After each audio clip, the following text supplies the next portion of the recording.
Back in May, we met to examine opportunities to advance renewable energy and energy efficiency here in the United States. And today we're going to take that just a step further, look at the efforts to increase efficiency internationally and what best practices we can potentially utilize here at home.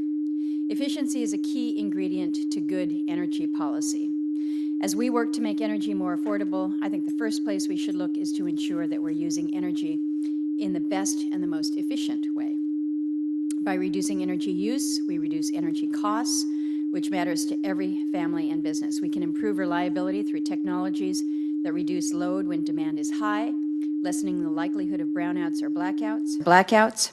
Efficiency, of course, can also play a major role in reducing greenhouse gas emissions by reducing energy consumptions. So whether we're talking about impacting the lives of low-income and rural communities or ways to address the impacts of climate change, energy efficiency is a big piece of that puzzle. I'm pleased this morning that we have Dr. Brian Motherway, who is the head of energy efficiency at the International Energy Agency, who's joining us this morning. IEA has placed an increased focus on efficiency. I was pleased to be asked to be an honorary member of their new Global Commission for Urgent Action on Energy Efficiency, and that's something that I thank you for this opportunity, but again, to focus on not only what we're doing, but best practices globally. We all know that efficiency presents an amazing opportunity, but really, it's an opportunity, we know that, but how do you turn it into a reality? There are many international efforts that are underway to share policies and best practices for advancing clean energy and expanding research and development into innovative technologies. So hopefully we'll hear a little bit more this morning about the 3% Club. This is a coalition of countries and businesses that are committed to increasing global energy efficiency by 3% annually. Here at home, energy efficiency remains one of the easiest steps that we can take, and its benefits can be significant.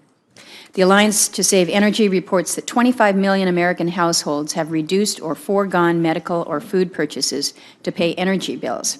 And households earning less than 200% of the federal poverty level spend on average 16.3% of their income on energy costs. As we were looking at our background memo for committee members, in the very first sentence in our briefing memos, here in the United States, energy efficiency measures have helped reduce energy use by 50% relative to what it would have been had the 1980s energy use pattern continued, saving each American an average of $2,500 per year on their energy bills. That's significant. Even small changes in using energy more efficiently can make a big difference. I like to cite some of the things that we see in my state.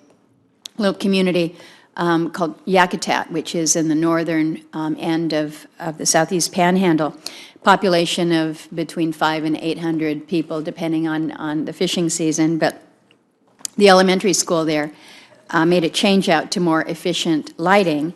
Doesn't sound like that big of a deal, but they're able to save about $70,000 a year, which for them in that community translates to a teacher's salary. And so you look at what the benefit is, and then the payback already to that community has already been completed. So lots of good examples out there. We've got a lot to discuss this morning, so I just want to briefly introduce our panel of expert witnesses as I wrap up. I mentioned Dr. Motherway, so again, thank you for traveling across the Atlantic to join us here this morning. We're also joined by Dr. Daniel Brissett, who is the Executive Director of the Environmental and Energy Study Initiative. Ms. Jennifer Lakey is the Global Director for Energy at the World Resource Institute, and Mr. Scott Tu, who is the Executive Director of the Center for Energy Efficiency and Sustainability at Ingersoll Rand. So we'll have a good conversation this morning as we talk about how we advance energy efficiency here in this country and globally. And with that, I turn to my friend and my colleague, Senator Manchin.